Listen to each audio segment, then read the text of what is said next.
Warahmatullahi wabarakatuh. Oke, hari ini kita mau bahas terkait soal metode OSCE. Sebenarnya ini bukan soal aslinya, tapi teman-teman coba dipelajari aja ya, karena Teteh buat soalnya itu hampir mirip sama soal-soal yang tanggal 8 mau di OSCE-in, cuman Teteh coba beda angka untuk kalian latihan. Langsung aja ya, Teteh share screen dulu.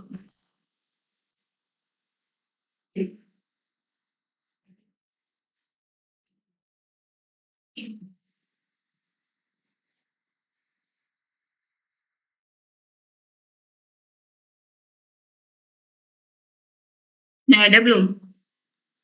Sudah teh. Udah teh. Oke. Nah, teman-teman, untuk OSCE sediaan steril kita akan laksanakan di tanggal 8 Juli 2026. Kalau tidak salah untuk harinya itu hari Kamis ya. Nah, langsung aja. Yang pertama, teman-teman harus memahami bagaimana macam-macam dari sterilisasi ya. Di modul pertama kan sudah diajarkan ya sterilisasi itu akan membahas apa-apa saja gitu. Nah, di sini salah satunya itu terkait sterilisasi cara panas, kemudian sterilisasi cara panas kering, cara panas basah, sterilisasi secara radiasi, dan juga sterilisasi menggunakan etilen oksida ya. Nah, di modul yang sudah tim kami share itu ada, nanti coba kalian pelajari kembali terkait sterilisasi ini atau modul sterilisasi ini. Di kondisi sediaan apa kalian menggunakan sterilisasi cara panas, kemudian di sediaan apa kalian menggunakan sterilisasi cara panas basah gitu ya. Jadi nanti kalian pelajari kembali macam-macam sediaan yang sudah kita buat itu, cara sterilisasinya itu seperti apa gitu. Karena kan berbeda-beda ya, ada yang tidak tahan terhadap panas, ada yang harus menggunakan panas yang cukup tinggi, kemudian berapa waktunya, berapa suhunya gitu ya. Nah, itu coba kalian pelajari. Nah, kemudian tujuan dari sterilisasi itu sebenarnya ngapain gitu ya. Untuk apa sterilisasi ini kalian lakukan gitu. Khususnya mungkin kepada sediaan yang sudah kalian buat gitu. Kalian membuat larutan infus, buat apa di sterilinnya gitu. Fungsinya untuk apa? Nah, itu kalian coba pelajari kembali ya. Sampai sini paham ya untuk modul pertama tentang sterilisasi? Paham teh. Paham teh. Tapi slide-nya ada kan ya? Ada teh. Ada teh. Oke. Wait ya. Kemudian untuk yang selanjutnya, cara-cara sterilisasi sudah. Nah, macam-macam sediaan steril ya. Macam-macam sediaan steril yang sudah kalian buat itu apa saja? Contoh, ada tetes mata, kemudian ada tetes hidung, kemudian ada infus. Nah, kalian juga pelajari macam-macam dari sediaan-sediaan steril itu ada apa saja gitu, khususnya yang sudah kita praktikumkan ya. Nah, kemudian kita masuk nih yang biasanya kita lakukan terkait perhitungan sediaan steril ya. Di sini Teteh punya satu contoh, yaitu proses produksi dari infus glukosa ya. Nah, di sini untuk formula umumnya itu ada larutan infus glukosa dengan konsentrasi di 5% untuk 500 mili. Nah, dalam 500 mili ini mengandung glukosanya sebanyak 25 gram dan pelarutnya atau API aqua pro injeksi di add hingga 500 mili ya. Sekarang kita masuk ke perhitungan bahan. Untuk sediaan 250 mili, berarti kita akan membuatnya setengahnya ya. 250 mili. Ada volume yang ditambahkan sebanyak 2%. 2% ini dari mana? Coba ada yang bisa bantu jawab gak? ada volume yang ditambahkan sebanyak 2%. Coba. Dari mana ini? Ayo. Pas. Nah, kalau sediaan cair, diingat-ingat ada penambahan volume sebanyak 2%, ya. Makanya untuk volume sediaan yang akan kita buat di 200 mili ini, nih, lihat ya, yang ke bawah 200 mili itu ditambahkan 2%-nya. 2% dikali 250 mili, atau 2/100 dikali 250 mili. Hasilnya berapa? 5 mili ya. 2%-nya itu berarti yang akan kita buat sediaan 250 mili ini ketika kita masukkan ke dalam botol, itu volumenya akan menjadi 255 mili.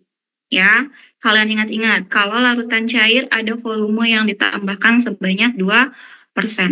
Nah, untuk tadi volume yang akan kita masukkan 255 mili, berarti sediaan yang kita buat, kita lebihkan, ya kan nggak mungkin kita produksi di 255 mili atau kita paskan, ya. Makanya kita bulatkan produksinya menjadi 300 mili, ya. Oke, kemudian ada zat aktif. Zat aktif ini ditambahkan sebanyak 4%. Kalau larutan infus glukosa ini berarti zat aktifnya adalah apa coba? Ayo, zat aktifnya. Glukosa teh. Nah, ya, untuk zat aktifnya adalah glukosa.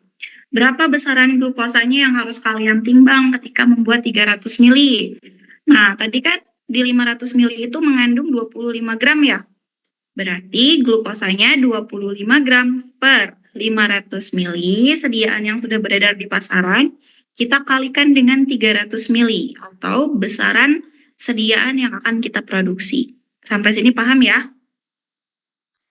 Oke, sama dengan 15 gram. 15 gram itu untuk besaran glukosanya. Tapi ingat, zat aktif itu harus kita tambahkan sebanyak 4%. Makanya 4% ditambah 15 gram. Hasilnya berapa? 0,6 gram. Berarti yang akan kita timbang untuk penimbangan glukosa adalah 15,6 gram. Ya, sampai sini paham ya? Untuk yang glukosa. Oke, sekarang untuk tadi kan zat aktif, sekarang ada penambahan karbon.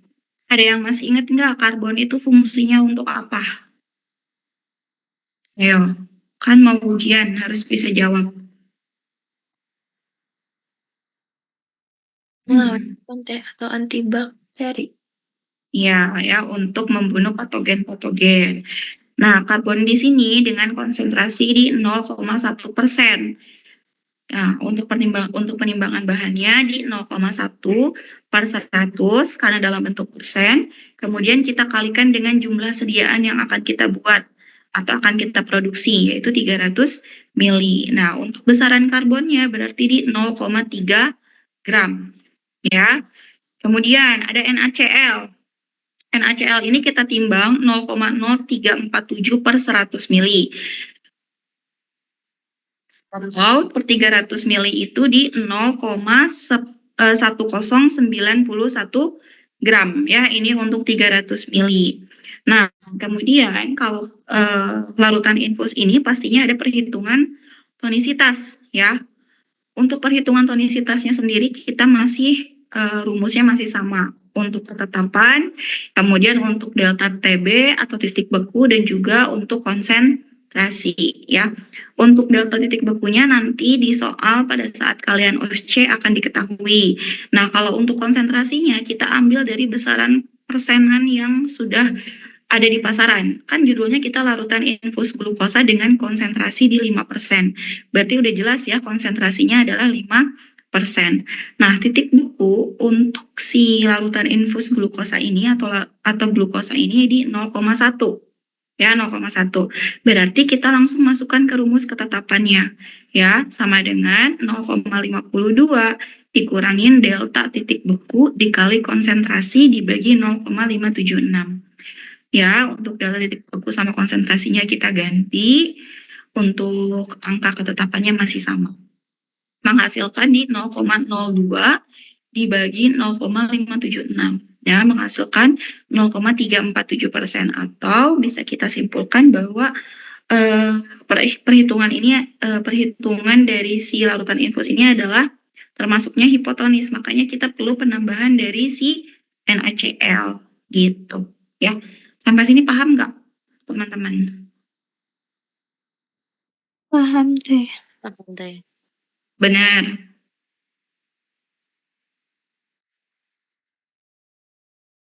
Benar ya. Oke, kita lanjut dulu ya. Nah, ini ada prosedur pembuatan dari larutan infus glukosa.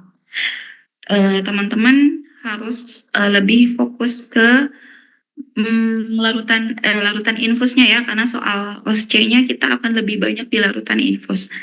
Nah, untuk prosedurnya harus kalian hafalkan. Prosedur pembuatan infus glukosa itu ada zat aktif, glukosanya sendiri, kemudian ditambahkan api sebagai pelarut. Larutkan dalam beker gelas atau dalam cawan cawan apa tuh yang kaca arloji ya. Kemudian bisa itu untuk larutan yang pertama atau kaca arloji pertama gitu. Kemudian yang kedua kita larutkan NaCl dan juga api ya, seperti biasa. Untuk besarannya jangan terlalu banyak, yang penting si zat aktif dan juga si NaCl-nya bisa larut. Ya, sampai situ. Kemudian kita satukan si cawan yang pertama sama cawan yang kedua. Kemudian kita add hingga 300 ml sebanyak jumlah sediaan yang akan kita buat dan ditambahkan karbon aktif ya. Setelah ditambahkan karbon aktif, kita panaskan selama 15 menit dengan suhu di 60 derajat. Jadi kalian nge-timernya setelah suhunya 60 derajat selama 15 menit ya. Kemudian setelah dipanaskan, kita saring menggunakan kertas saring. Berapa kali penyaringan? Biasanya dilakukan 1 hingga 2 kali penyaringan. Dari yang asalnya banyak bubuk-bubuk karbon hingga si sediaannya bening ya, nggak ada pengotor lagi gitu. Nah, kemudian setelah kita saring, kita lakukan cek pH dengan pH standarnya di angka 7 gitu. Setelah si sediaannya itu sesuai dengan standar si pH-nya, kemudian kita masukkan ke dalam wadah sediaan infus ya. Sediaan infus yang kita miliki kan botolnya hanya 100 ya. Berarti kita hitung kembali nih, 100 ml ini kita tambahkan 2% gitu. Sebanyak 102 mili ya. Tadi kan kita juga melakukan proses penambahan 2% ya pada saat si volumenya 250 mili, jadi 255 mili gitu kan. Nah, ketika di botolnya 100, berarti kita harus tambahkan 2% lagi, jadi di 102 mili. Sampai sini paham ya? Paham teh. Ada yang bingung nggak? Aman? Lanjut ya. Oke. Nah, yang selanjutnya, ini adalah latihan soal. Coba. Seorang apoteker di bagian R&D sediaan steril, kita merancang formula sediaan infus dextrose dengan konsentrasi 5% sebanyak 1 liter. Berdasarkan studi preformulasi, diketahui data zat aktif sebagai berikut.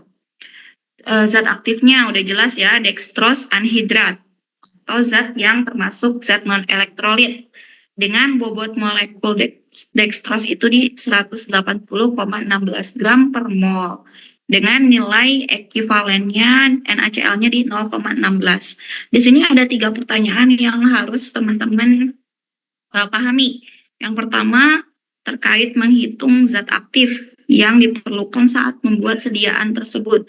Berarti kalian fokusnya mengalihkan si zat aktif ini dengan volume yang akan kita buat sebanyak 1 liter yang ada di soal ya. Kemudian untuk soal yang kedua, kalian fokus di perhitungan tonisitas. Berarti perhitungan tonisitasnya, rumusnya harus sudah di luar kepala. Kalian ingatkan rumus ketetapannya. Untuk yang delta titik beku dan juga konsentrasi ada di soal ya, jadi nggak usah kalian hafalkan. Gitu. Kemudian kalian harus menyimpulkan hasil perhitungan tonisitas yang sudah kalian lakukan itu termasuk ke dalam larutan isotonis, hipotonis atau hipertonis ya. Sampai ke kesimpulan. Jangan menggantung. Hanya sampai hanya ke perhitungan tonisitasnya aja. Sampai sini paham ya? Berarti menghitung bobot zat aktif, menghitung perhitungan tonisitas, dan menyimpulkan itu tuh isotonis, hipotonis, atau hipertonis. Sampai sini bisa ya? Oke, sekarang kita hafalkan. Yang pertama, konsentrasinya 5% akan membuat sebanyak 1 liter. Ya, kita masuk ke studi perhitungan. Nih, hitunglah bobot dextrose anhidrat yang diperlukan untuk membuat sediaan tersebut. 5% berarti 5 gram per 100 mili. Kita kalikan, tadi berapa banyak sediaan yang akan kita buat? 1 liter deh. Oke, 1 liter. 1 liter kan? Oke, berarti kita samakan dulu ya si besaran satuannya. Tadi kan kita 5 gram per 100 mili, sedangkan yang akan kita buat itu 1 liter. Berarti 1 liternya kita konversi dulu ke satuannya mililiter, samain ya. Berarti kalau 1 liter itu sama dengan 1000 mililiter ya. Sama dengan 50 gram. Coba kalian hitung ulang ya. 5 gram per 100 mili dikali 1000 mili itu sama dengan 50 gram. Berarti 50 gram ini adalah bobot zat aktif yang harus kalian timbang untuk membuat untuk membuat larutan infus sebanyak 1 liter gitu ya. Sampai sini paham ya? Oke. Oke, sekarang hitung nilai tonisitas dalam sediaan tersebut. Ya, kita masukkan seperti biasa. Nah, teman-teman di sini kayaknya ada keliru nih, Teteh masukin angkanya ya. Untuk delta titik bekunya, kalian masukin di nilai ekivalen NaCl. Ya, kalian masukin di ekivalen NaCl untuk si delta titik beku. Berarti hitung ulang ya. 0,52 dikurangin delta titik bekunya tadi berapa? 0,16 ya. 0,16 dikali konsentrasinya di 5% dibagi 0,576 ya, sama dengan, coba kita hitung ulang.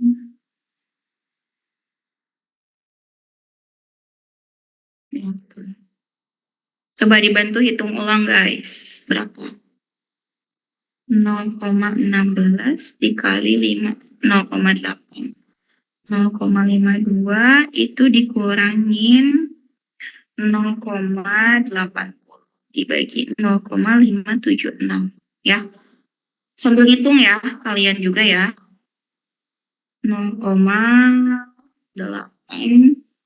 dikurangin 0,28 dibagi 0,576. Hasilnya 0,486. Nanti di-share ya yang udah betulnya ya. Kalau hasilnya 0,486 berarti termasuk larutan apa? Isotonis, hipotonis, atau hiper? 0,486.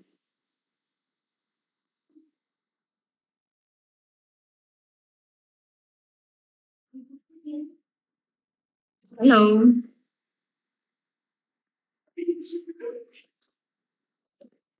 0,4. 0,5 deh kita bulatkan hasilnya 0,5. Berarti termasuknya larutan apa? Hipo, iso, atau hiper?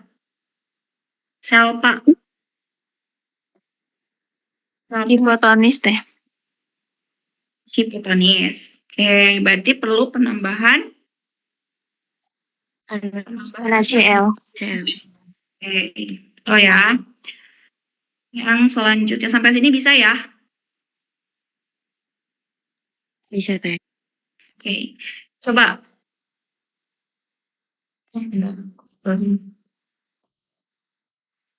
Nah ini. Coba nih latihan soal mandiri yang bisa Teteh kasih waktu 2 menit ya sampai 18.55. Coba hitung.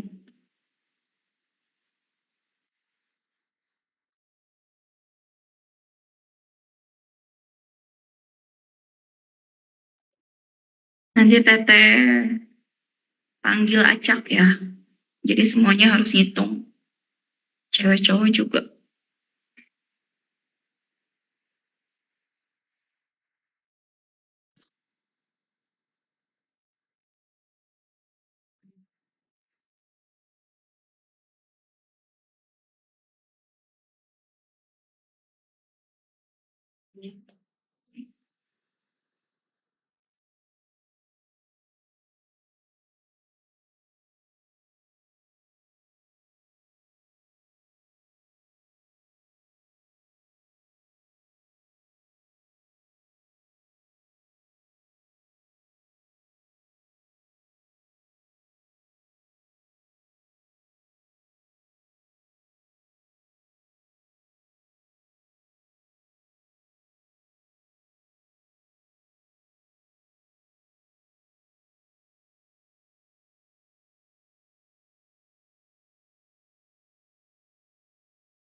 Ada yang sudah belum?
Siapa yang cowok ah?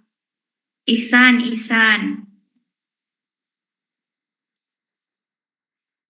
Febriansyah. Ayo, coba gimana perhitungannya?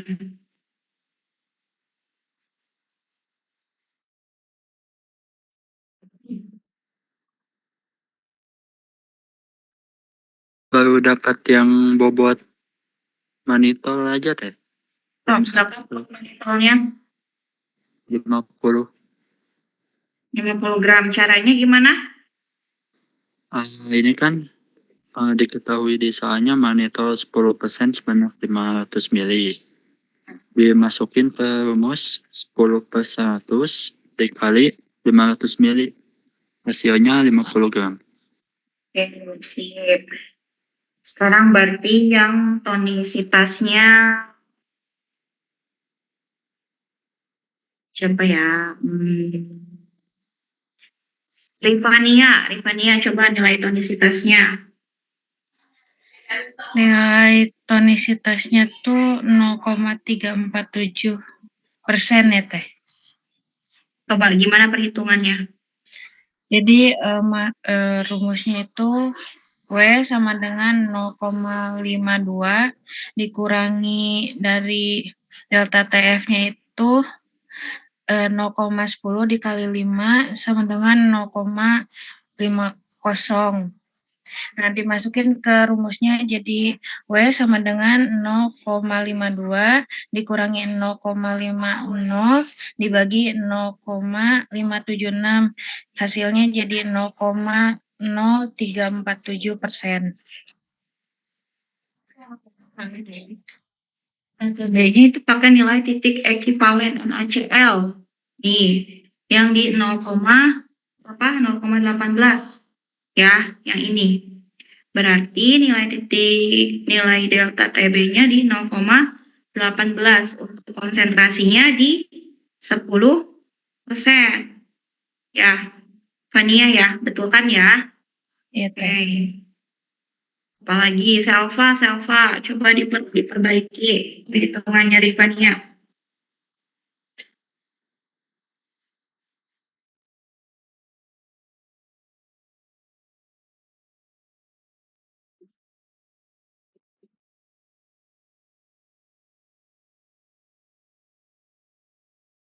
Selva Aulia Minus 2,22 teh. minus, Minus 2,22. coba gimana perhitungannya? Jadi perhitungannya itu 0,52 dikurangi delta TB dari NaCl ini yang ekuivalen ini 0,18 dikali konsentrasi dari mannitol yaitu 10. Nah, lalu dibagi 0,576. Nah, hasil dari 0,18 kali 10 itu 1,8. Nah, 0,52 dikurangi 1,8 dibagi 0,576 itu minus 2,22.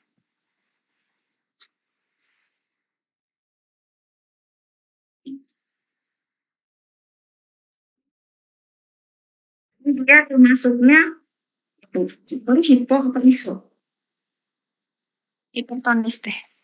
Oke. Jadi tidak perlu penambahan NaCl. Oke. Sip. Nah, Oke, mau tanya, maka basicnya gimana? kan yang tadi kan hasilnya minus 2 ya, Teh. Berarti kalau misalkan dicantuminnya, minusnya nggak usah dicantumin ya, Teh, nanti. Apa cantumin aja? Nggak usah nggak? Atau mau dicantumin juga nggak? Ah, iya. Kasih, Teh.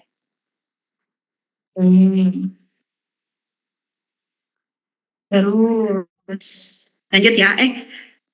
Untuk soal selanjutnya, ini kan ada 3 latihan soal ya. Nanti kalian coba kerjakan mandiri ya.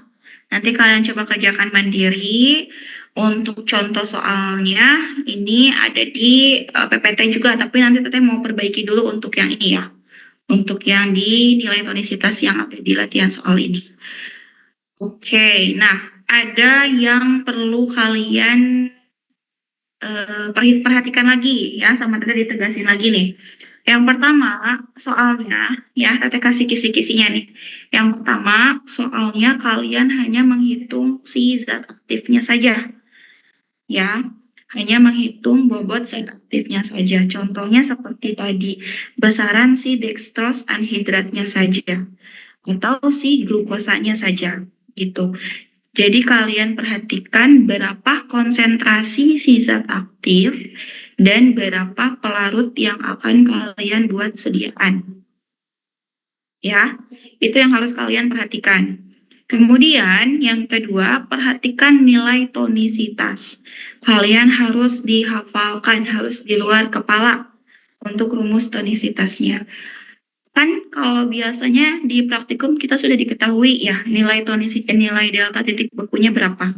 Tapi kalau di soal OSC yang dipakai untuk nilai delta titik bekunya adalah nilai ekivalen yang ini ya. Nilai ekivalen yang akan kalian masukkan. Gitu. Kemudian untuk konsentrasinya kita balik lagi ke soal berapa konsentrasi si zat aktif yang akan kita buat. Ya, itu yang harus kalian garis bawahi atau harus kalian jadikan perhatian gitu. Yang kemudian yang ketiga, harus banget wajib ya, harus banget wajib. Nih udah tetap sih tahu. Disimpulkan sampai isotonis kah, hipertonis kah atau hipotonis sediaan yang kalian buat itu. Berarti kalau hiper tidak perlu penambahan NaCl. Kalau hipo harus penambahan NaCl gitu ya. Itu harus sampai situ. Nih, hanya ada 3 soal pada saat OSCE ya yang sudah Teteh sebutin tadi. Penimbangan zat aktif, nilai tonisitas, kemudian kesimpulan. Sudah sampai situ. Nih, untuk soalnya hampir sama seperti ini nih, hanya ada 3 ya. Untuk latihan soalnya, Teteh buat di 3 soal dengan zat aktif yang berbeda dan juga banyaknya sediaan yang berbeda. Nanti kalau mau ditanyakan, boleh tanyakan ke PJ-nya, baru nanti PJ-nya sampaikan di grup ya. Barangkali dari teman-teman ada yang bingung. Sampai sini, ada yang mau ditanyain dulu nggak?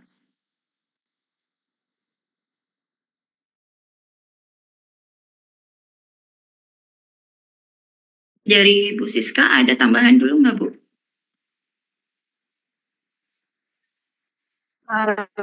Saya kemarin sebenarnya membaca aja paling nanti kalau misalkan untuk OSCE kan harus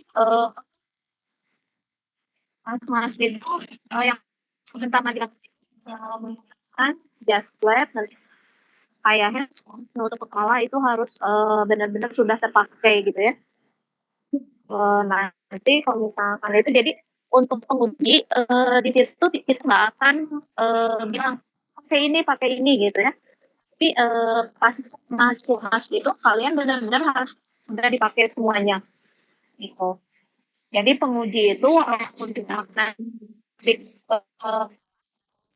dan kekurangan nggak bilang gitu. Kurang ini kalau ini dia cuma perhatiin aja gitu. Dan sekolah itu udah kalau misalkan pas mau ngisi jangan lupa repeat gitu nanti di soal berikutnya terus nanti di situ ada yang lupa dibaca kan itu itu ya isinya itu sudah ada di tempat sebelumnya gitu jadi benar-benar harus dibaca jangan maksudnya itu kalian isi kita yang ada di mejanya itu. Jadi kita kalau misalkan itu uang usaha tidak menggugurnya gitu. Kan di mahasiswa sebagai yang mahasiswa laku bidang kita langsung menilai nanti nilai sesuai dengan apa yang dikerjakannya gitu ya. Jadi sama saya udah lagi kalau misalkan satu itu kayak jasa itu benar-benar harus karena itu nilai paling penting ya kalau misalkan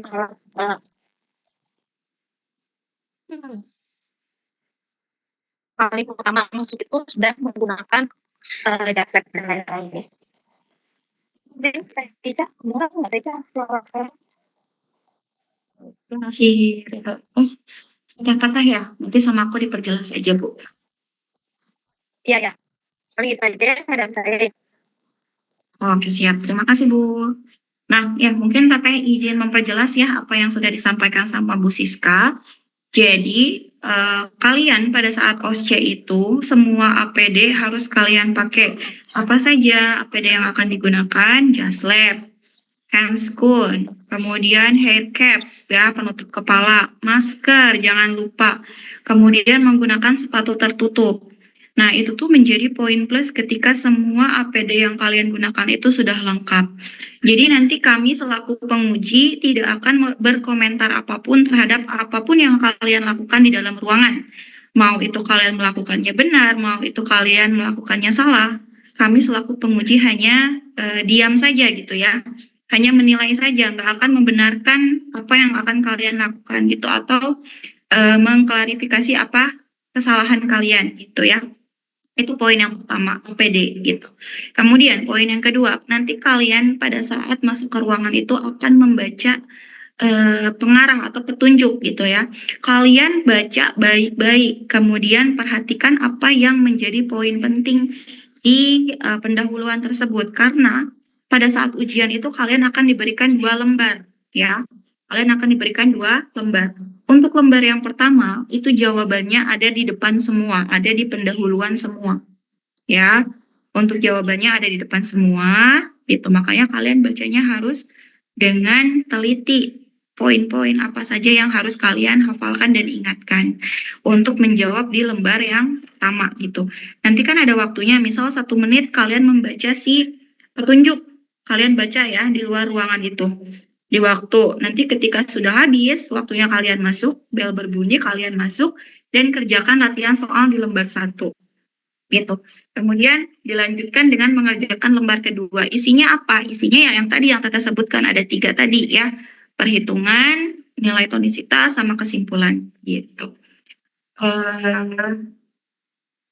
Kemudian apa lagi ya tadi tes? Kayaknya sudah ya Bu yang tadi disampaikan 2 poin itu ya Bu. APD dan pendahuluan, soal pendahuluan.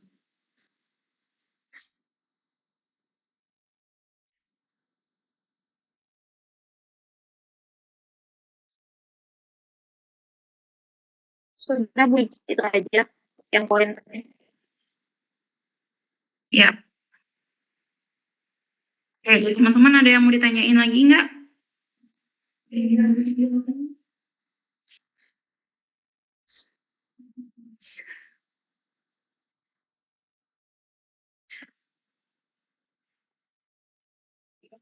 Paling nanti buat teman-teman yang masih bingung hitungannya boleh ditanya lagi ya sebelum cek. Jadi kalau ada yang masih bingung boleh sebelum cek di sini. Ya. Ini perhitungan yang di PPT ya. Kalian coba kerjakan dulu. Nanti kalau ada yang bingung, tanyakan ke PJ nanti. Biar PJ yang bantu tanyakan ke tim asisten gitu di grup ya. Ya, dari segi prosedur, kemudian tahapan kalian nanti pada saat ujian, udah pada paham semuanya? Udah, Teh. Sudah ya? Insya Allah gampang sih untuk steril. Jadi intinya harus fokus dan harus hafal rumus gitu. Bu Siska boleh bawa kalkulator nggak Bu ke dalam ruangan OSCE? Kalkulator biasanya aku udah disediain. Jadi kalau iya. misalnya ke dalam ruangan itu biasanya cuma bawa alat tulis saja. Oke, nah berarti bawa alat tulis aja yang akan kalian bawa ya. Kalkulator sudah disediakan di setiap ruangan. Gitu. Untuk handphone juga nggak boleh, biasanya dikumpulkan ya Bu ya. Untuk OSCE itu. Iya, Kayaknya ada betul. lagi. Oke. Ada lagi yang mau ditanyain nggak teman-teman sebelum Teteh tutup? Teh mau konfirmasi, berarti buat OC-nya itu kita perhitungan aja ya? Ya, untuk yang lembar 2 perhitungan, untuk yang lembar 1 hanya menjawab apa yang ada di pendahuluan. Ya, ada 3 soal juga. Tapi itu lebih ke teoritis sih, makanya tadi kata Teteh harus membaca sungguh-sungguh dan harus digarisbawahi apa saja yang penting-pentingnya. Gitu. Jadi nanti di lembar 1 hanya checklist saja sih. Gitu. Apa yang kalian tangkap pada saat pendahuluan awal. Gitu. Berarti nggak ada show how-nya ya Teh atau praktek basahnya? Nah, sepertinya tidak ada ya untuk untuk praktikum langsungnya gitu. Ya Bu ya, Bu Siska nggak ada praktikum langsung ya? Menjawab soal Aku aja. biasanya kalau misalkan langsung kayak biasanya disediain ya cuman nanti itu ujinya kalau misalkan waktunya cukup biasanya bikin sediaan kalau misalkan waktunya tidak jadi cuman si jadi tergantung uji masing-masing nanti di ruangannya. Oke, nah berarti untuk yang hands on itu, untuk yang praktikum, karena kan tadi ada prosedur ya, ada prosedur pembuatan larutan infus yang harus kalian hafalkan. Itu tergantung si pengujinya masing-masing, karena nanti akan masuk ke dalam bilik yang berbeda dan akan mendapatkan penguji yang berbeda, entah itu saya, entah itu Bu Siska, atau Bu Yani, atau Pak Rahmat gitu ya, yang untuk jadi pengujinya tuh. Nanti kalau perhitungan kalian sudah beres, tapi waktunya masih ada, berarti tergantung pengujinya. Apakah kalian harus mendemokan bagaimana proses pembuatan larutan infus itu atau tidak perlu gitu ya, hanya cukup di perhitungan. Jadi balik lagi ke pengujinya masing-masing. Itu kalian mendapatkan siapa dan apakah perlu atau tidak melakukan melakukan percobaan pembuatan larutan infus. Gitu. Tadi siapa yang bertanya? Sudah cukup jelas?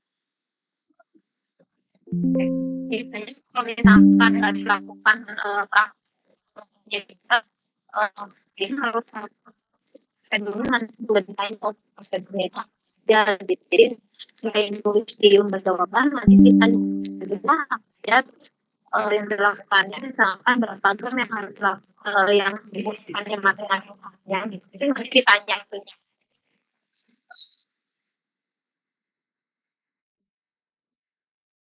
Jelas ya. Ada lagi yang mau bertanya? Berarti ini tuh ujiannya tanggal 9 hari Kamis. Tanggal 8. Tapi waktu itu sama Bu Alice tuh katanya tanggal 8 tuh ada gelar karya. Jadi katanya semua kegiatan di stop. Jadi yang bener yang mana ya? Oh. Kalau kakak sih dapat infonya tanggal 8 ya Bu Siska ya?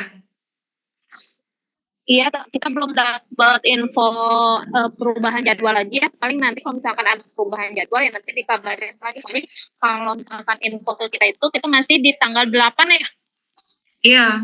Iya betul. Ya nanti kalau misalkan ada perubahan paling nanti kita info lagi. Soalnya belum ada perubahan dari akademiknya. Gitu. Yang sejauh ini yang kita terima masih tanggal 8, belum ada perubahan. Ya. Persiapan aja dulu mau tanggal 8 atau tanggal 9 juga kalau kalian siap tinggal gaskeun ya Bu Siska.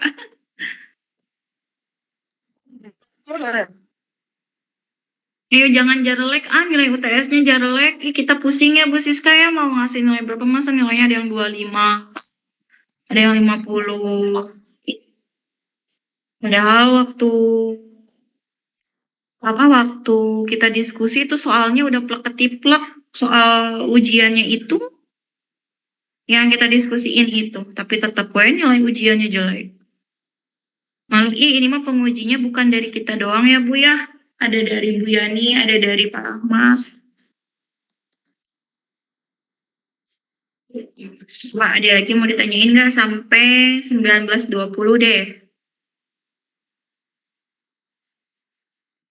Izin menambahkan Teh soal tadi yang show how tadi gitu.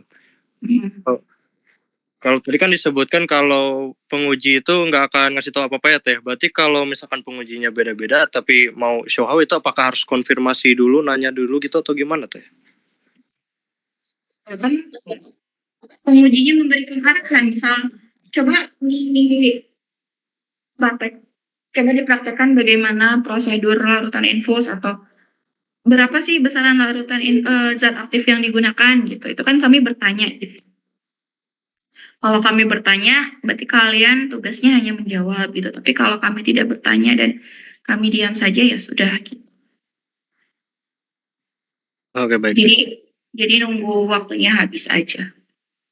Jadi ya sebenarnya tergantung kembali lagi sama pengujinya masing-masing sih. Berdoa aja kalian semoga dapat pengujinya yang baik. Tidak semuanya juga baik sih. Gitu. 3 menit lagi.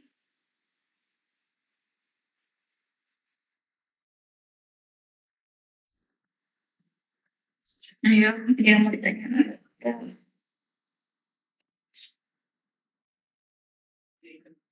Nanti Teteh share ya PPT-nya yang udah betul ya. Untuk kalian kerjain lagi.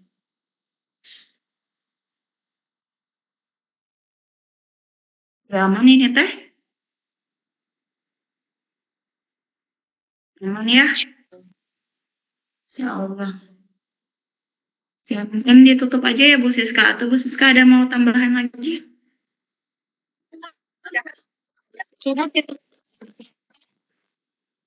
Oke, siap. Ya teman-teman mungkin kalau ada pertanyaan lanjutan atau baru kepikiran ya boleh ditanyain aja nanti ke PJ biar kita jawab itu sama tim asisten. Oke? Mungkin untuk pertemuan hari ini kita tutup dulu. Terima kasih bagi yang sudah hadir dan sudah on cam. Dihafalkan kembali terkait poin-poin apa saja yang harus kalian hafalkan dan dihafalkan rumus-rumusnya ya. Sampai ketemu di OSCE nanti. Semoga soal yang diberikan kalian bisa jawab semuanya. Amin. Kata tutup, billahi taufiq wal hidayah. Wassalamualaikum warahmatullahi wabarakatuh. Selamat malam.